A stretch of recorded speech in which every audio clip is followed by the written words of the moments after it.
నేను 'టిల్లు' క్యారెక్టరైజేషన్ చూడంగానే నాకు ఫస్ట్ గుర్తుకొచ్చింది. It's not a comparison but the వాకీనెస్.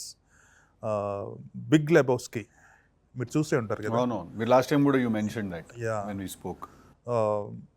Then casual attitude towards sex or sexual stuff very క్యాజువల్గా mention చేయటం.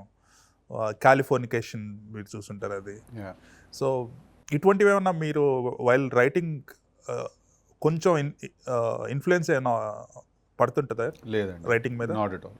సో ఎవ్రీథింగ్ ఈజ్ లైక్ ఆర్గానిక్గా మీ own experiences are అంటే నాకు దేన్నైనా కూడా కొంచెం సింపుల్గా అప్రోచ్ అవ్వడం చాలా బెస్ట్ అనిపిస్తుంది సార్. క్యాజువల్గా అప్రోచ్ అవ్వడం, ఏదైనా రాసినా కూడా ఎక్కువ తిప్పి చెప్పకుండా చేయడానికి ట్రై చేస్తూ ఉంటాను నేను. అఫ్ కోర్స్ సీన్ బట్టి స్క్రీన్ ప్లే బట్టి మారుతూ ఉంటుంది, బట్ అప్రోచ్ జనరల్గా మీరు అన్నట్టు ఏంటంటే క్యాజువల్గా మెయింటైన్ చేయాలన్నమాట నాకు రైటింగ్ వైజ్.